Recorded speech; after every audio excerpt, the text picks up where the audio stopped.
In the matter of the state of Michigan. Oops, I need the file, please. Good afternoon, Your Honor. I need the file for Mr. Tim. Sorry. You have it.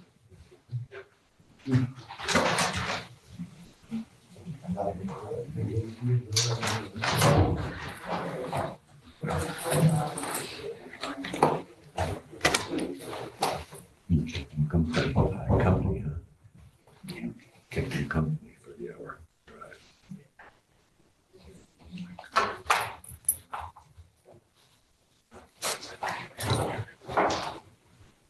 Sorry. Thank you, Sheriff.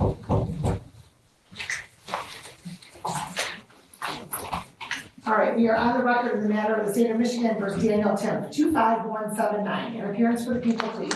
Good afternoon, Your Honor. This is Gunnar Mather, the people, P number 87297. Thank you. Elliot Margolis, P28078, on behalf of Daniel Tim, who's sitting to my right. State your name, please. Daniel Tim. Okay, thank you. Jimmy is being scheduled for the preliminary examination in this matter. Are there any preliminary matters that we need to address? No, Judge. No, Your Honor. Okay, any, Or I would just move to sequester any additional witnesses other than the. Yes, we have our first witness, Mr. Kazeca, and then we have two officers who will be testifying so they can exit for now. okay, and is there an exception for the OIC? Yes, Your Honor. Court will note mutual sequestration order, and if anybody is watching on live stream that would be expected to testify, they What do we stipulate to that the guy on camera?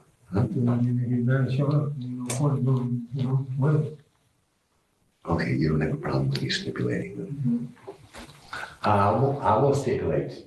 Okay. So we stipulate two. So the first video, Your Honor, will be the Ace, I think it's the Jerry's Ace Hardware's. The first video will be on the inside of the store. And then the second video will be the outside store. The parking lot of the store, right? Like following what happened from the inside. okay, so that's People's Exhibit 1 is inside the store? Inside the store, 2 is outside the store. Okay, those are stipulated to for purposes of the exam, correct? Yes, I believe so. Mr. Margolis? For purposes of the exam only, Judge. That's Okay. correct. All right, and the court will admit those exhibits.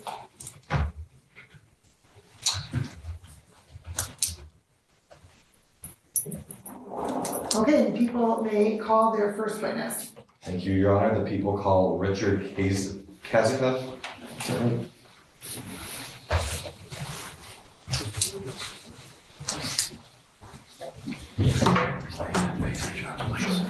Good afternoon. Please raise your right hand. Do you solemnly swear or affirm the testimony you're about to give in this matter be the truth, the whole truth, and nothing but the truth? I do. All right, thank you. If you can please have a seat. You can go as close to the microphone as possible. And if you can please state and spell your first and last names for the record. Richard Kazeca. Okay, can, a little bit closer so we can hear you a little bit better, please. Can you spell your first and last names, please, sir? Richard Kazeca. Can you spell that? Richard, R-A-C-H-A-R-D, Kazeca, K-A-S-Z-Y-C-A. Okay, thank you. All right, you may proceed, counsel. I'm going to take you back to the date of February 5th, 2025. Do you remember that day? Yes. Okay, on that day, were you at the address of 2245 4th Street, City of Wyandotte, County of Illinois? Yes. What's at this location? It's a hardware store. Do you know the title of the store? Jerry's Ace. And what were you doing there that day? I work, I'm a manager. So you're employed there? Yes, How long have you been employed there? 15 years. And you're a manager? Yeah. Okay, and as a manager, do you have authority over the merchandise that's sold? Yeah. So did anything happen on that day, February 5th, at the location of 2245 4th Street? Did anything happen that day at that location that brings us into court today? Yeah. All right, and so in one short sentence, can you tell me how it began? Customer came in. Yeah, I asked him if he needed some help. He said no. And a few minutes later, I see him out going by the front door with a box in his hand. Okay. All right, I'll stop you right there. So You saw this individual, do you recognize him in the courtroom today? Yeah. Okay, can you please point to him and identify an article of clothing? Man over there, Can you identify an article of clothing? blue, it's wearing blue. Your Honor, please let the record reflect that the witness identified the defendant. Okay, anything for the record, Mr. Gonzalez? Nothing, Judge. Okay, the record will still reflect the defendant has been identified? So you saw the defendant and you spoke to him, right? At first, At first, and what did you say? can I help you? Okay, and did he respond? Just the same, no. Okay. And so then what happened after that? 2 minutes later, just happened to see him by the front door. He had a big box in his hand, and he just left. Okay. And did he pass all points of purchase? Yes, he did. Okay, did he ever pay for anything? No. Okay. And so he exited the store? Pardon? The defendant exited the store? Yeah. Okay, let's talk about this, you said it was a box, what kind of box? It was a big tall red box. Okay, do you know if anything was, do you know like what that box is? Not at the moment. But not until later. Not until later, okay, did you, for the sake of this, so what was this box, what was inside this box? It was a chainsaw. Okay, chainsaw, do you know what, brand? So Milwaukee, Okay, and is this sold by your store? yes. Okay. And do you recall the price of this? Later, we found it was $349. And so upon seeing this, observing him walk out the store with the box with the chainsaw in it, what did you do? I followed after him. Okay. And followed after him where? Into the parking lot. Okay. And what happened there? Thought he was heading into a vehicle, and I told him, hey, stop. Okay. And let's talk about this vehicle first. Do you recall what kind of vehicle it was? Seemed like a minivan. Okay. Do you recall the colors? Greenish, bluish, You said bluish greenish? something like that. Okay. And so you said he went towards the van? Yes. Okay. What side? Passenger side. Passenger. Okay. What, did he enter the car? Pardon? Did he enter the van? Yes. Okay. And, so, was it the front passenger? Yeah. Okay. And when you spoke to him, did he ever respond to you? No. Okay. And, so did you ever like personally make contact with him? Yeah. I Okay. got up close. You got him close? Okay. Was the car door shut or was it open? It was open. Okay. And was he seated in the vehicle? He was just getting into it. Okay. And so you made contact with him. What did he describe this contact? Well, after he threw his chainsaw in the back, he sat, and I was trying to reach him, and then he was pushing me away with his foot. Okay. So his foot forcefully made contact with you? Yes. Okay. With his foot. And so what happened after that? Then he kind of said, go, let's go. Okay, so go, let's go. So was there anybody else in Yeah, we the, had a driver, get a driver? Okay, so from what you could see, how many occupants were in the vehicle? just the driver and him. Okay, all right, can you describe the driver for me? Male, female? It was a female. Okay. And so this, when you said his foot made contact with you? Yeah. Okay, so what kind of action was it? Like what kind of motion was he making at you? He was just pushing me away with his foot. Okay, and that made physical contact? Contact. Okay. And so what happened after that? Then when he said, go, the drivers started putting the vehicle in reverse. So the van was coming, at me with the door. Mhm. So I had to kind of swing away. Okay, so I just want to make it kind of clear here. So the door, that I'm saying, that he was on the front passenger side, his door was open. Were you in like the path, so it's reversing? So were you in the pathway, like had you not moved, would you have been hit by the door? Oh, yeah, Okay, did the door ever make contact with you, went backing up? a little bit as I got out of the way. Okay. And, did the vehicle get away? Yes, Okay. All right, and were you injured at all from this? a little bit. Okay, you The scratched door hit me and scratched me a little. the door hit you and scratched you? Okay. And was there, any other damages suffered? Not on me. Okay. What about, was there any property on the lot that was? Yeah, when they left, I had my car parked right there They hit my bumper. Okay, so your car was, this vehicle struck your own car? Yeah. Okay, your own car was parked in this parking lot? Opening the scene with legal formality and tension, the courtroom comes alive as rules are set and witnesses prepped. The stage is set. Okay. And, let's see. Now, does this Jerry's Ace Hardware, does it have any security footage? Yes. Okay, and does it capture both indoor and outdoor? Yes. Okay. And do you know if if those cameras caught this incident? Yes, they did. Okay. And if I showed you those videos today, would you recognize them? Yes. Okay, so Your Honor, the people pose, well, actually, we already stipulated to it, but so the people are going to show Exhibit 1 followed by Exhibit 2. Okay, I'm gonna connect to the, I think I'm already on the Zoom. I just want to make sure that everything's set, so I need a minute.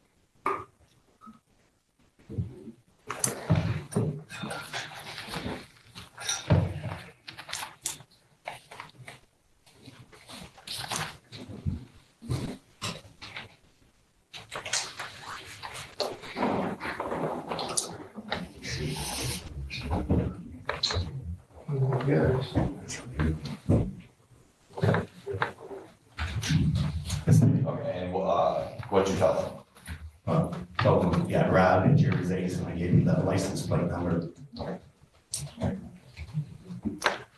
Did you receive any medical attention for your injuries? No. Cover the patients. all right, thank you. I have no questions. Okay, thank you very much for coming in, sir. You may step down. Thank you. And people may call their next witness. Yes, the people call Officer Connor Harris.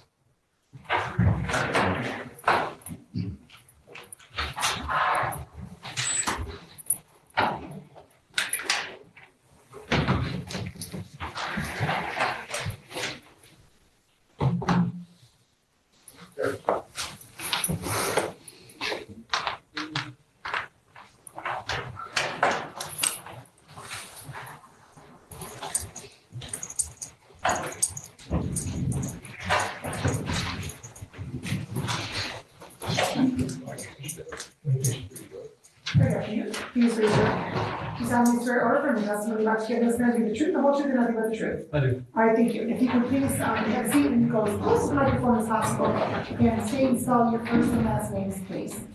First name is Connor, C-O-N-N-O-R. Last name Harris, H-A-R-R-I-S. All right, thank you. You may proceed. Just want to clarify real quickly, may I see your report? You have your report with you? Still say that. Permission to approach, Your Honor? Yes, permission. He already had it upside down. Very good, thank you. Just want to do it for just. If I need to refresh his recollection, I just want to show you this is just his police report. Cool. Your Honor, can I approach him again, just to give it back to him? Yes, for sure.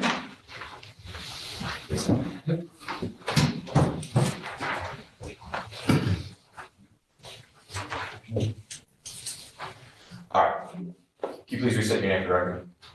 Connor Harris, Where are you employed? White House Police Department. What capacity are you employed there? I'm a patrol officer. Were you employed in that capacity on February 5th, 2025? I was. And on that day, did your duties take you to the area of Oak Street and 23rd in the city of Wyandotte, in the county of Wayne? They did. All right. And were you in uniform that day? I was. Was that uniform marked? It was. Can you describe those markings? It is a blue uniform with two patches on each side that the Wyandotte Police Department emblem. And I was wearing the vest that I'm wearing now. And it says police on the front, right here. All right. And were you in a vehicle that day? I was. Was that vehicle marked as well? It was a fully marked patrol vehicle with overhead lights and markings on both sides. Okay. And so what were you doing in this location? I was on routine patrol Okay, and what, if anything, while on patrol at this time, did you observe? I observed a blue van with a window smashed out heading on Oak Street, and it was turning southbound on 23rd. Okay, and so upon this observation, what did you do? I found it abnormal. I got behind the vehicle, I ran the license plate, and it came back to the registered owner was deceased. Can we describe this van, so if you recall the model of it? It was a Dodge Caravan. I'm unaware of the year it was. It was bluish green in color. All right, and you said the plate, you recall the plate of it? I believe it was Boy Victor Sam 352. You mean Boy Victor Sam, just for clarification? Witness steps up with a clear account of suspicious behavior. The manager's sharp eye catches the first signs of trouble, a crucial piece of the puzzle. You mean BVS, right? Correct. And then you said 352? Correct. So you saw this, why did this car stand out to you again? The back passenger side window was smashed out, which is pretty uncommon for everyday drivers. And then you said that you said you ran it and it said the owner was deceased, is that what you said? Correct. Okay, and what, as a police officer, what does this indicate to you? This just indicated to me that the registered owner isn't the driver, clearly, which just leads me to investigate further to see who was behind the vehicle. So what did you do next? I got behind the vehicle, I followed it, I ran the plate, I looked at the lean work. As I got behind the vehicle, it made an abrupt turn quickly into the Walgreens at the corner of Eureka and 23rd. The vehicle quickly parked, one of the first parking spots, and a male passenger immediately hopped out. Okay, and this, can you describe this passenger that you saw? White male, he was wearing a black hoodie with a lighter vest underneath. Okay, and do you recognize him in the courtroom today? I do. Can you please point to him and identify article of clothing? He's that gentleman right there wearing the blues. Your Honor, please let the record reflect that the witness has identified the defendant. Mr. Margolis? So noted. All right, the court will so note for the record. Okay, so what did you do after this? I looped around the parking lot and I notified one of our officers that I was going to make a traffic stop on this car when it left. At this time, simultaneously, we got a call from Downriver Central Dispatch that a male just stole items from the department store in our city and got into a van and fled the scene. Dispatch gave out the license plate of the van, which matched the van that I was behind. Okay, so what did you do after that? I looped back around on the 23rd, Maple the 23rd, came back around. I noticed that the male was coming out of the store to get back into the vehicle. I quickly got behind the vehicle, I signaled my rear lights, and I exited the vehicle. Okay, and at this point, did you make contact with any other officers? I did. I made contact with Officer Berry prior to the call coming out about the larceny to make my way that I was more than likely going to make a stop on this vehicle. And so, what happened after that? I signaled my lights, I exited the vehicle, the male was observed walking back around, he turned around and went back toward the front of the store. I went up to the driver, it was a female, I asked her who the gentleman was that was walking away. She stated he was her child, or she was a babysitter for him, and then that was all she'd give me. I ordered her to stay where she was, not to leave the scene, and I began walking after the male. And did you ever speak to when you mean walking after the male, you mean the defendant, the person you just described? Correct, yeah. Okay, and did you say anything to him? By the time I walked around the corner where I last seen him, he was already walking northbound away from the store. At this point, I yelled to him to stop. He looked back at me, seen me in my full uniform, and then began running. Okay, and so what did you do next? I pursued him on foot, calling out that I was behind the suspect, matching description of the call we just received. And when you mean calling out, you mean to other officers? Yep. Okay. I radioed to people to start coming my way when I was in a foot pursuit. And did anyone come to assist? They did, Officer Berry. Okay. And so where exactly, so you said you went after him, so what was this, where did this pursuit take you? I was in the parking lot of the Walgreens. He was walking northbound toward T-Mobile when I told him to stop. And he turned around and see me. He started running north briefly, and then he went westbound, crossing over 4th Street. And that took us across 4th Street into the Southgate side of the city, near Citizens Bank. Officer Barry was coming southbound down 4th Street with his lights and sirens activated. Pulled up on, he ran behind the bank. We pulled up over the grass. Officer Barry exited the vehicle and gave him orders to stop. I went around the building to try to cut him off, and by the time I got around the building, they were clearing a fence into a residence in the Southgate. All right, and during this pursuit, did you say anything else to the defendant or no? The entire time I was chasing him, I was yelling at him to stop. Okay, do you recall how many times you asked? 4 or 5 times. Okay, and did he ever comply? No. Okay. All right, and so then, once you got to the fence, what happened? He cleared the fence. At this time, when I got to the fence and cleared it, Officer Barry had already discharged his taser. I observed the taser deployment on the ground, and Officer Barry had his firearm drawn on the defendant and ordered him to the ground. Okay. All right, and so he was ultimately apprehended. Yes. Okay, and so were you able to restrain him alone?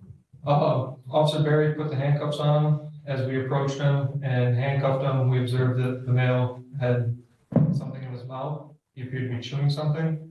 And at this point, we gave him orders multiple times to spit out whatever he had in his mouth. We attempted to use control techniques to get him to spit it out, which he did not. And then ultimately, whatever he had in his mouth was swallowed. All right. No further questions. I have no questions. All right, thank you very much for coming in to testify. Thank you, Your Honor. Have a good day.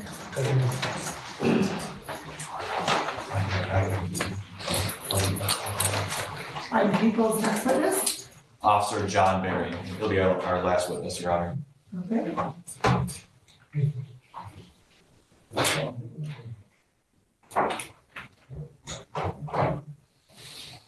Mr. Colpont, I'm sorry, let's go off the record for a moment. What are we doing with your matter? With, Jordan? to review, Your Honor. Okay, Yeah, but we're subject on fees okay. Counsel, and compliance. officer, you can, come on up to the witness stand. I'm just going to, Ellie, if that's okay, I'm just going to call the matter, put it on the record, the matter of Jordan Chatham, 231813A and B. Thank you, Your Honor. Your appearance, counsel? Your Honor, John Goldfarb, P 30758, on behalf of Ms. Chapman. Tension rises in the parking lot as confrontation ensues. The suspect's defiant push and hasty escape turned this from observation to a physical altercation. Thank you. And Jordan, can you please unmute and turn on your camera? Thank you. So this is a pirate. No, I understand. I know that you recently had surgery, and Yes, that's I why we allowed you to appear via Zoom. And so your name, please? I can't hear you. Can you repeat that? What's it? I Yeah, don't. Mr. Tim, this is nothing related. This is nothing related to your case. It's another matter I'm just throwing in there. So Sorry, Your Honor. that's okay. All right, your name, please, Jordan. Jordan Chatham. Okay, so the court, this is the second review. The court had revoked probation on January 9th. The court also had sentenced Jordan to 60 days jail, suspended. Jordan was to resume testing, make payments, provide proof of employment and proof of completing community service. You have been testing negative, you've provided proof of completing 100 hours of community service. Are you employed? Yes, Perfect, very good. How's all that going for you? it's going good. At first I wasn't taking my probation serious, but now I'm taking it serious and paying the money and stuff.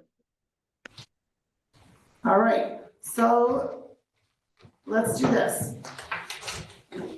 Let's see how you do over the next couple months, and then at that time, we'll likely close everything out as long as you're continuing the way you're supposed to, okay? Okay, So I do apologize for your wait today, very No much. problem. I very apologize. And so is Mr. Goldpaw, and he's very well intentioned, he was just a little bit Backed up. backed up today. I missed So it. let's do, how about we do May 22nd May 22nd. at 9:30? Okay, Your Honor, You're on that day, counsel. I was just gonna say, Your Honor, I was wondering, I know she made some more payments. Do we know how much is still due in Illinois? I do not. Okay. We can ask Ellie. It's not important, you know you have to keep paying and get this all paid off, correct, Ms. Chan? Correct. Okay, I thank you, Ron. All right, thank you very much. And Jordan, I will say this, if you are in compliance with everything, then you can appear via Zoom. Okay, thank you. Okay, thank you. And you You have a said good that one. 8/22nd? You as well, yes. Thank you. Thank you, Your Honor. Thank you, sorry about that. That's quite all right, Your Honor. Take care. Okay, we're back on the record, we're now on the state commissioner versus Daniel Tim, 2517 jurisdiction. All right, and so, officer, I'm sorry, if you can please stand up and raise your right hand. Do you solemnly swear or affirm to testimony about to give this matter to be the truth, the whole truth, and nothing but the truth? Yes. All right, thank you. You can please have a seat and state and spell your first and last name. You can adjust the microphone so you don't have to. John Barry, JOHNBARRY. All right, thank you. You may proceed, counsel. Thank you. Are you employed? Where are you employed? Wyandotte Police Department. If you can speak up a little bit, please. Wyandotte Police Department. Thank you. And in what capacity are you employed there? I'm a patrol officer. Were you employed in that capacity on February 5th, 2025? Yes. And did anything on that day happen that brings us into court today? Yes. Were you in uniform that day? Yes. Can you describe that uniform for me? Much like the one I'm wearing right now. Is there any markings on it, anything that's what it says? Yes. Badges on the side that say Wyandotte Police Department. I have a badge. All right, and were you in a vehicle? Yes, I was in a fully marked patrol vehicle. And were you alone? No. Who were you with? Well, when you say alone, like at that time, I was driving the vehicle alone, yes. And so you said something happened that day that brings us into court. So can you, just one sentence, tell me how it began? Dispatch notified us that there was a retail fraud that occurred. Okay. And so what did you do? I started to make my way from my location towards the location of the retail fraud. Okay. And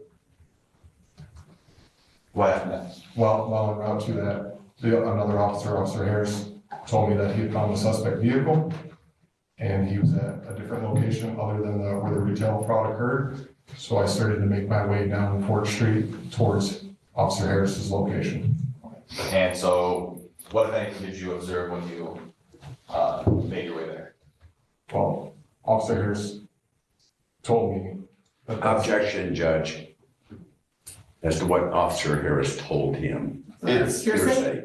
Hearsay. Your Honor, it's not being used to prove the truth of the matter, sir. It is just showing why, it just shows why the officer did what he did next. It's not being used for the truth. I think it can be asked what he did next. Let's do that. So what did you do next? Sustained. I continued southbound on 4th Street, and then at one point, I observed Officer Harris chasing a suspect across 4th Street, at which point I activated my emergency vehicle lights, which activates the camera and the sirens, and I continued to go towards the suspect that crossed in front of me with Officer Harris chasing behind him. Okay, and did you get a good look at the individual? Yeah, Okay, do you recognize him in the courtroom today? yes, Can you please point to him and identify an article of clothing? sitting right there in a blue and white shirt underneath. Your Honor, please let the record reflect that the witness has identified the defendant. Mr. Nicholas? Okay, record will so reflect. So after observing this, what did you do next? The suspect, Mr. Tim, ran behind the Citizens Bank there on 4th Street. I drove up over the curb, got in front of him, cut him off his path to continue running further. I exited my vehicle and I told him to stop, and he did not stop. He ran over a concrete fence behind the business. I continued to go towards him, telling him to stop. I reached over the concrete fence, because it was a little bit higher, fired my department issued taser, and it didn't connect. There was like a partial connection. He made a noise. Okay, so let's break this down a little bit. So let's back up a little bit. So how many committees? Security footage plays a silent yet telling role, capturing every movement, visual proof backing up the witness, heightening the case's credibility. You spoke to him, you said you gave him command, but did you give more than one command? I yelled it. I gave him a loud verbal command, stop, stop. Okay, and did he comply? No, Okay, and so where did this pursuit take you? we into a resident, from a business, behind a business, into a resident's backyard in Southgate. All right, and what took you there? I'm just like, what was that pursuit like? It was on foot. Okay. And so then you saw him, and so you said you deployed your taser, so at what point did you deploy your taser?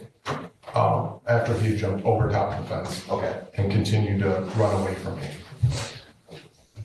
and so you deployed it, and was it effective? Did it take effect? It was a partial connection, so All right, and so what happened after that? I jumped over the same fence and Mr. Tim ran towards the garage, and at which point I pulled my department issued pistol out and pointed at him and told him stop, stop, put his hands up, and he stopped. Okay, all right, and so what happened there? And then at that point, I kept my distance from him until Officer Harris made his way closer to me. And then at that point, I ordered him down on the ground. He went down on the ground, and while he was going down on the ground, I thought I saw him put something in his mouth. We secured him in handcuffs and then attempted to get him to spit what he had in his mouth out of his mouth, and he continued to resist that. And then after that, I asked him what he had swallowed. He said heroin.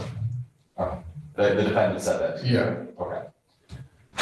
And was he ultimately arrested? Yes. Was taken to the station? Yes. No further questions? I have no questions, Judge. All right, thank you very much for coming in. Have a good day. Thank you. Okay, any further witnesses? None, Your Honor. Okay, any witnesses, Mr. Margolis? No, Judge, no witnesses. Okay. Counsel? All right, so we can just start with the two R&O counts. I think these are like, so, Your Honor, I mean, here we have two officers who, so we have, it was, let's make sure the name's correct. You had Officer Connor Harris pulled up, who saw this van patrolling. He ran it and he saw this deceased, so then he followed it more. It took him to a Walgreens, and then he got a, through dispatch, the car that he was following, the van that he was following fit the description of the call. And so then he made contact with the vehicle. He saw the defendant who exited to go into the Walgreens, and then he saw him leave and then leave the officers and try to flee from them. He chased him, and then we also have Officer John Barry, who eventually joined in on that chase. We have multiple commands given by both officers during this pursuit, and none of which he complied with, and which affected, which ultimately he was, I think, partially tased, and then he was arrested and apprehended. So here we have we have officers acting lawfully in their duties, giving lawful commands, and then being disregarded and having to do a pursuit and use their taser. So I think the bar has been easily cleared for both R&O counts here. So now let's get to the unarmed robbery of the complainant, Mr. Richard Kazika, where, so he's working at the store. You see that he sees the defendant leave with a Milwaukee chainsaw out of the store, something that their store is selling. And so he chases after him to the car, and then he says he's kicked, he's pushed back. So there's physical force being used in this, Your Honor. And the car door is open, and so he's standing here, so the car door is there, so he backs. Had he not moved out of the way, he would have been struck completely by the car door. And the defendant also had, I guess in this case, an accomplice. I don't know, she's not a co-defendant in this yet, but the accomplice then backs up and drives and hits his own car on the way. So here we have a clear larceny which happens. He's fleeing, and so then I know it's not a typical unarmed robbery, Your Honor, where it's through force or threat of force, I give up my item to, I give you my, whatever it was, I give you item, and then they then complete the larceny and take it away. But here, Your Honor, so we have first, let's go to the model criminal jury instructions 18.2 for robbery. So we have first that the defendant used force against or assaulted the complainant. So here the kicking, the shoving, the backing up is clear force in my opinion. And then we second that the defendant did so while they're in the course of committing the larceny. And then there's a special note here. It says, in the course of the larceny includes acts that occur in the attempt to commit the larceny, during the commission of the larceny, or during the flight of the larceny. So here, he was obviously fleeing from him completing or committing the larceny. And so also I believe he had minor injuries, but he still suffered injuries, and so did his car. So, Your Honor, I do think that the burden of probable cause has been met here for unarmed robbery and the other armed notice, and we think that is a question of fact, a trier of fact. Thank you. Mr. Margolis. Your Honor, as to the resisting charges, it is a question of fact. As to the unarmed robbery charge, it's just a question of when the larceny occurred and when it ended. So I'll leave that up to this court's discretion at this point. Thank you. Thank you. Okay, the court will note, will ask to the two counts of resisting or obstructing an officer. The court does find that it's a question of fact that for purposes of probable cause, the prosecution has met its burden, and the court's going to invite the defendant over on counts 2 and 3. The court will note the following as it relates to the armed robbery. There was testimony by the complaining witness, the manager at the Jerry's Ace Hardware, that the defendant did walk out with a large box. That was the Milwaukee chainsaw. That the complaining witness then pursued the defendant out of the store. I believe that there is testimony that the complaining witness asked for the property back, or asked the defendant what he was doing or something of that nature.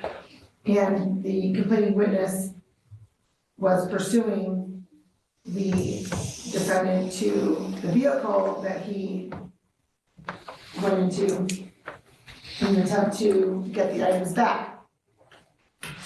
The defendant then used his leg and kicked the complaining witness away so that he could close the door and flee.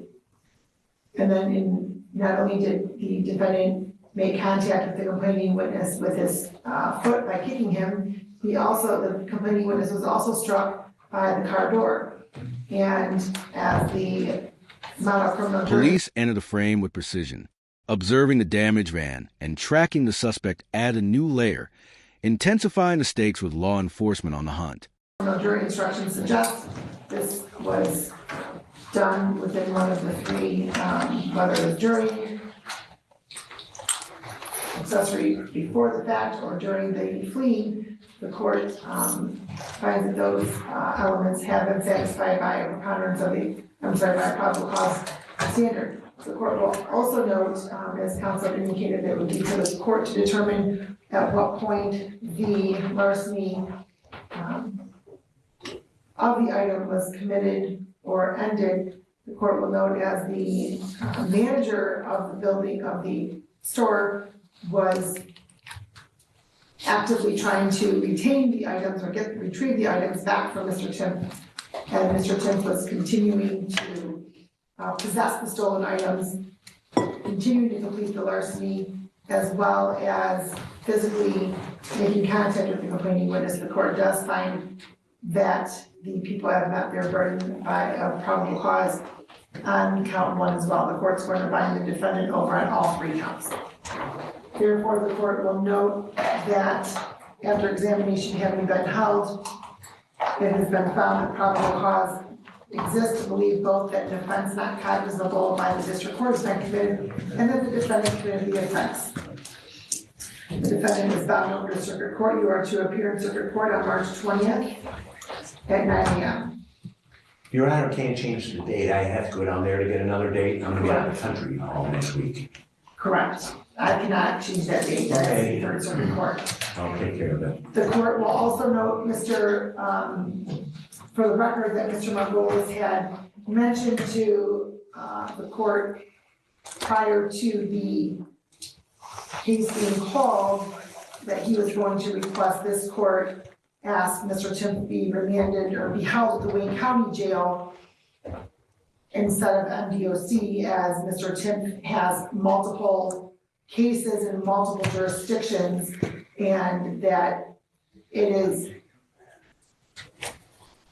prohibitive for Mr. Margolis to communicate and effectively represent Mr. Tim if Mr. Tim is being held at the MDOC in Jackson. Would that be accurate, counsel? Yes, Judge, that is accurate. We are asking that he be held in Wayne County. All his cases that he's being held for are in Wayne County. There's nothing anywhere else, so we would ask for that. And the officer who transported him is here. He indicated to me that he just needs paperwork, or he needs this court to make arrangements with Wayne County, and then I guess he gets the paperwork from Wayne County that he needs to take back to. Well, the records office would have I'm sorry, to. can you identify yourself for the record, please? Yes, I'm Officer Lashley with the Department of Corrections. Thank you. The records office would have to fax a form stating that Wayne County would take over jurisdiction or custody or whatever. But they close at 4:30, so they're probably closed by now, the records office. Okay, So we would have no way of getting that form, what records office has to do that? RGC's records office. Okay, that's Robert G. Cotton. Nope, that's Charles Egler. Oh, sure. What'd I say? What'd I say? RGC. Yeah, that's Reception Guidance Center, Oh, reception. Charles Egler. Oh, okay. It would have to be their records office, because that's where he's being housed at. Okay, so I will say this is the first request of its kind that I've heard. So who has to initiate that request? If you want him to be held over, I guess, from my understanding, I can make a couple phone calls to find out how it would exactly work, if you would like me to quit. Okay, I don't believe I have any problem doing that. Did the people have any objection one way or the other? I would think it should be filed by defense, obviously, but I don't have any objection to it. I'm not exactly sure how this works, but AOI as well in Wayne County. They're all from Malin Park. He's already has AOI scheduled, and he's required to be present for those AOIs too. So since he's here already is why we're asking for him to remain here. So you're asking for him to remain, for him to stay here and then just for Wayne County Jail to pick him up today? Or are you asking for? However it can be done, yes. So I'm asking any way that I can get him to remain here. What the officer is saying though is that since it's past the time period. if it's past the time period and we can't get a hold of him, I'm assuming he would have to go back. I don't want to say for sure, because I'm not exactly sure how it works. I could make a phone call to find out how it exactly works. If Okay, you could, that I would would be very appreciate it. helpful. Yeah. I'm going, Can I'm. Step right up here, Absolutely, maybe. yes. Okay. I'm going to presume that he may have to take the trip back to Jackson and then get transported somehow from Wayne I County, by Wayne understand it would County, be. or by Jackson, for a number of reasons. One, I don't know who's supposed to prepare some sort of order or request. I don't know who that would be. That would be your responsibility, Judge. That's the way it's I've never usually heard done. of that, so I'm not sure exactly what that is. The other thing is that Wayne County doesn't have any sort of information. They'd have to swing by and pick up Mr. I don't Tim know how before they, that, so. I don't know how they do it. But Okay. either way, we need to, we're gonna need to get it done, whether it's today. I understand the court may be restricted because of time today. But all that this is gonna do, if we can't do it today, which it doesn't look like it, I agree, is just gonna waste additional time, money, court appearances. Well, what I'm saying, counsel, is once I hear from Officer Lashley of MDOC, I and know. makes that phone call, when he tells us what that procedure is, I have no problem doing that tomorrow. No, I understand that you don't, but he's gonna need to take him back. He's not staying here tonight. So tomorrow isn't gonna do it for him, Well, it for his, will. for It the will, officers. because he'll still end up being transported, whether MDOC transports him to Wayne County or Wayne County goes and picks him up, he'll still get transported, so it will still effectuate what you're trying to accomplish. I just don't know that that's going to happen today. No, I understand. Otherwise, if you could enter an order still, having him writted back because we have another court date on the other matters. It's actually April 15th, but we have to be back for that in addition to this court appearance for AOI. So where, Which is the same judge that requires, will not do this Judge Baker Robinson will not do an AOI unless he's present. So Okay. either he's gotta be present or he's gotta be on Zoom. She did it on Zoom last time. Right. But knowing that he wants to be brought back, we asked for that. Okay, so let me clarify a couple things, and then I'm gonna get to Officer Lashley. Your client has a case here in the 27th District Court and the 24th District Court. You said he has 4 cases. Ellen Park, right. Are all 3, the balance of the cases originating out of the 24th District Court, or is there yet another court? No, the other 3 cases are all out of Allen Park. That's correct. Okay, he's been bound over on all 3 of those? Yes, he's already been bound over on all 3. They were all set for the same date, and we had an AOI on, I believe it was Tuesday. Okay, so now he's been bound over on this one, so there's going to be an AOI next week, and then hopefully they can all be bound. On this one, which will have to be put off, right, but Correct. there'll be an AOI, right. Okay, and so those are the 4 cases. And he's currently in MDOC custody on a parole violation from an issue out of Macomb County, correct? No, well, no, it was a Macomb County case that he's on parole for, but he's being held because of these cases. He's not being held for any other reason other than, No, he has a parole for violating parole from this Macomb County case, correct? do you have a Macomb County case? Or it's just Wayne County? No, it's just On Wayne County. parole from Canton, the original case on parole has been Canton, Michigan, Wayne County. Wayne County, that's right. I heard something here that said Macomb County, but, That's where it just was housed at, Macomb County Regional Parole Violators Unit. oh, there's a temporary housing unit in Macomb County for Yeah, MDOC? he was being held in Macomb County, that's what Okay. it was, Judge. Yeah, there you go, that one. Okay, Officer Lashley, what is it that you were able to do? I was not able to get a hold of anybody. Okay, So the best bet would be for us to take him back. And then for the proper paperwork to be filed if he wants to be brought back here and for Wayne County to keep. correct. So here's what I'm thinking, counsel. I'm thinking that what should happen is Mr. Timpf goes back to MDOC, goes back to Jackson, and then at the AOI, which will be via Zoom, at that point, the request will be made of the circuit court judge that's presiding on all the matters to enter an order to have Mr. Timpf brought back to Wayne County for purposes of planning for defense for the further proceedings. I believe that's the way that should go. Or I can let the court know ahead of time tomorrow before I leave. Whichever it is, but I think that request has to come from circuit court without. I'll take care of it, but thank you for All right, trying anyway. okay, thank you very much. All right, binding conditions are continued. Thank you. Police enter the frame with precision, observing the damaged van and tracking the suspect add a new layer, intensifying the stakes with law enforcement on the hunt.